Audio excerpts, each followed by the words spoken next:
Good morning বন্ধুরা, কেমন আছো তোমরা? আশা করছি ভালো আছো, সুস্থ আছো। চুমকি হাজরা ব্লগ চ্যানেলে তোমাদের সবাইকে স্বাগত। আর আমিও ভালো আছি। তো সকালবেলাতে আর কি ঠাকুর জামাই বাড়ি চললো। আগেকার দিনে বলা হতো না, বলো ননদকে ঠাকুরজি, ননদের বরকে ঠাকুর জামাই, আগে সবাই বলতো, কিন্তু এখন তো আর কেউ বলে না। এখন ভাই বোন এটাই হয়েছে, তাই না বলো?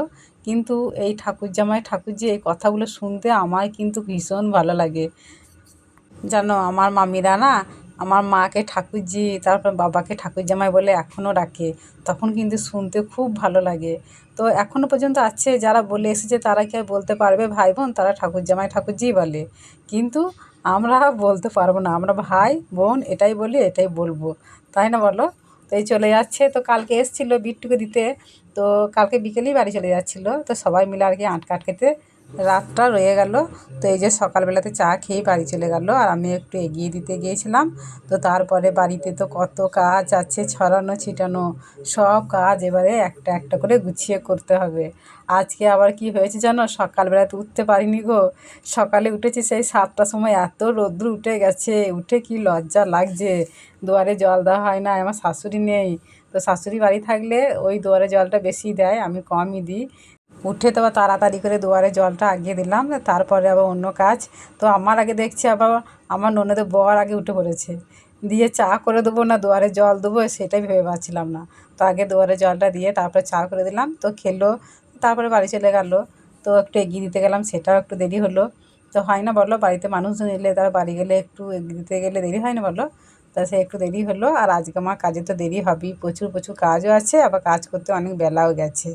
তো বাসনগুলো চারিদিকে ছড়ানো ছিটানো ছিল, ওদের কলতলে সব নামিয়ে আগে গুছিয়ে ধুয়ে নিলাম।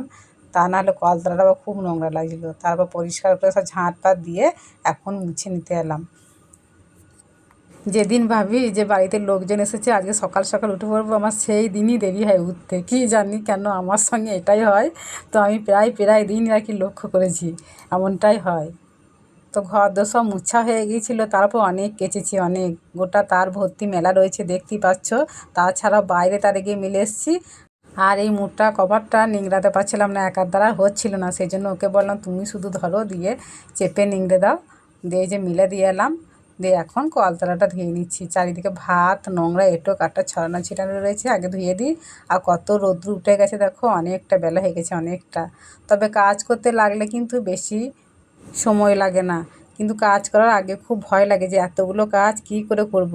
কিন্তু আমার মনে হয় আমি যখন একা থাকি তখন কিন্তু আমি অনেক কাজ করতে পারি। যতই কাজ থাকুক না কেন, সেই সব কাজ আমি নিমেষে করে দিতে পারি, আবার খুব পরিষ্কার পরিচ্ছন্নভাবে কাজটা করতে পারি। কিন্তু বাড়িতে অনেক লোকজন থাকলে তখন কিন্তু আমার কাজটা যেন এগোয় না, আমার এমনটাই মনে হয়।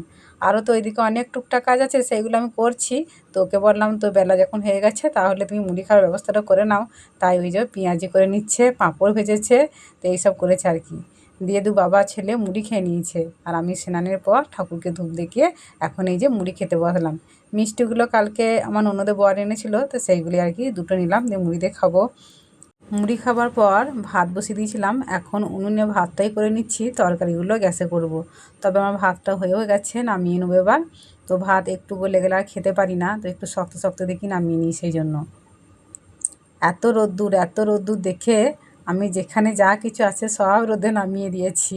একদম মশলাপাতি থেকে ডাল থেকে কটা ফুচকা ছিল সব কিছু রোদে দিয়েছি। তো ভালো হলো বলো এটা? আবার নষ্ট হয়ে যাচ্ছিলো, একটু বেশি থাকলেই দেখি সব জমে যায়, তো নষ্ট হয়ে যায়। এই দুদিন ধরে তো মেঘলা মেঘলা আবহাওয়া ছিল, ঝিরঝির করে বৃষ্টিও পড়ছিল ভালোই। তবে অন্য অন্য জায়গায় খুব বৃষ্টি হয়েছে, আমাদের এদিকে এত বৃষ্টি হয়নি, অল্প অল্প হয়েছে। দিয়ে ওইদিকে ভাতটা হয়ে গেছে, আর এইদিকে দেখো গ্যাসে আমি তরকারিগুলো বসিয়ে দিয়েছি। কালকে তো ননদের বর এসেছিলো বলে মাংস রান্না হয়েছিল, দিনের বেলাতেও হয়েছিল, রাত্রেবেলাতেও হয়েছিল। তো আজকে আর মাছ মাংস ডিম কিচ্ছু না। তো আজকে সবজি আছে ঘরে, সেই সবজিগুলি রান্না করছি। তো রান্না হচ্ছে আর কি ওই উচ্ছে আলু বেগুন পেঁপের তরকারি, সবজি তরকারি। এই যে বেগুন আর উচ্ছে আগে থেকে ভেজে রেখে দিয়েছিলাম তেলেতে, তো এখন দিয়ে দিলাম। আমি যদি সবজি রান্না করি না, সবজিগুলো একটু করে তেলে ভেজে নিই হালকা হালকা করে, তাহলে বেশ তরকারিটা খেতে ভালো লাগে। তা নাহলে একটু কেমন কেমন লাগে বলো? তেতো তরকারি খেতে আমাদের ভালো লাগে, মানে উচ্ছে দিয়ে তরকারি করলে। মানে আমার ছেলেরা খেতে চায় না উচ্ছে, কিন্তু তরকারিটা খায়, আর ও খায়, আর আমারও ভালো লাগে। চাল কুমড়ো আনার পর থেকে ও বারবার বলছে চাল কুমড়ো টক করবে, চাল কুমড়ো টক করবে। তাই একদম হালকা হালকা করে চাল কুমড়ো টক করছি। তো একটু বেগুন আলু দিয়েছি, তাহলে বেশ খেতে ভালো লাগবে। তো টকটাও আমার হয়ে গেছে। এই দুপুরবেলায় শিলকুটতে এসেছে আর আমরা সবাই শিলকুটা দেখছি দাঁড়িয়ে দাঁড়িয়ে। তো এখন তো শিলে মশলাপাতি বাটাই হয় না, প্রায় প্রায় অধিকাংশ মানুষের বাড়িতেই শিলেতে মশলা বাটাই নাই, সব গুঁড়ো মশলা বাটা। আমরাই বাটি না, আমরাই মানে আদা রসুনটাই বাটি বেশিরভাগ, কিন্তু ওই মশলাটা খুব কমই বাটি। কিন্তু শিলে মশলা বেটে তরকারি করলে সেই তরকারির স্বাদই আলাদা হয়। কিন্তু যেদিন করি কিন্তু খেতে আরও ভালো লাগে। কিন্তু ওই যে অলস কুড়েমে করে বাটা হয় না গো, সেই গুঁড়োই খাই। আর শিল যদি ধার থাকে না, মশলা বাটতে বেশি সময় লাগে না আর বেশি কষ্টও হয় না। আজকালকার দিনে এই শিলকুটা কাজ আর দেখাই যায় না, অনেক দিন পর দেখলাম। ভাত খাওয়া হয়ে গেল, তো বাসনগুলো এখনও ধুইনি, কলতলায় নামিয়ে রেখে দিয়েছি। এখন একটু গাটা গড়াবো আর কি। তো সেই জন্য ওই মশলাপাতি যা যা রোদে দিয়েছিলাম সব কিছু গুছিয়ে তুলে রাখি। কী বলো তো, ঘরে গিয়ে শুবো তো, আর কাকে এসে মুখ দেবে, না হয় কুকুর চলে আসবে, দিয়ে জ্বালিয়ে খাবে, আর তো নেওয়া হবে না। তো সেই জন্য আগে গুছিয়ে তুলে রেখে দিই, তারপরেই শুবো একবার।